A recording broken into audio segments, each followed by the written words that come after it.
Hi friends. దీని పేరొచ్చేసి see boss అనమాట. యూకేలో ఎవరైనా పులుసు పెట్టుకోవాలంటే మంచిగా టేస్టీగా సీ బాస్ తీసుకోండి.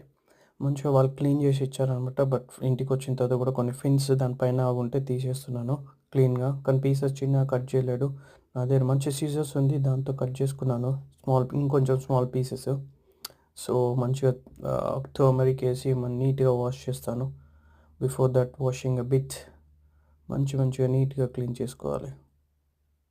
క్లీన్ చేసిన తర్వాత ఆనియన్స్ రెడీ పెట్టుకున్నాను. ఆనియన్స్ రెడీ పెట్టుకొని పక్కన ప్యాన్ ఏసి ప్యాన్‌లో ఆయిల్ ఏసుకోవాలి రెడీగా. తర్వాత కొంచెం జీలకర్ర ఏసుకోండి. జీలకర్ర ఏసుకొని అది చిటపటలాడిన తర్వాత ఆవాలు కూడా ఏసుకున్నాను. ఎందుకంటే ఇది పులుసులాగా కాబట్టి పులుసులో మనం పోపు ఏమేమి ఏస్తామో అవి వేసుకోవచ్చు. కరివేపాకు, ఆవాలు, జీలకర్ర అవి వేసుకోవచ్చు. సో, నెక్స్ట్ వచ్చేసి నేను ఆనియన్స్ ఏస్తున్నాను. ఎందుకంటే ఇవి చిటపటలాడుతున్నాయి ఇప్పుడు ఆనియన్స్‌లో. ఆవాలు, జీలకర్ర 2 ఫైట్ చేస్తున్నాయి ఆయిల్‌లో. ఆయిల్‌లో ఇప్పుడు నేను ఆనియన్స్ ఏస్తున్నాను. అండ్ దాని తర్వాత కరివేపాకు ఏస్తున్నాను. So, that's wait for it. ఇప్పుడు కొంచెం బ్రౌనిష్‌గా అయినాయి కదా! సో, ఇప్పుడు టామరిన్ జ్యూస్ ఏస్తాను.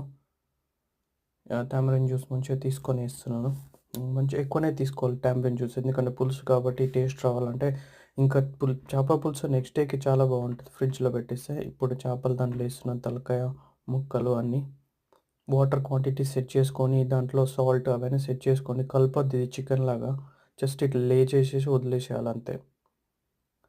యాక్చువల్ అయితే పొంగుతుంటే ఏస్తే ఇంకా బెటర్ ఉంటది. ఫైనల్లీ పొంగుతుంటే ఏసినామనుకో అది జస్ట్ 2, 3 మినిట్స్ ఫైనల్లీ రెడీ అయిపోయింది. ప్లేట్‌లో సర్వ్ చేస్తున్నాను. మా వైఫ్ వచ్చి టేస్ట్ చేస్తుందనమాట.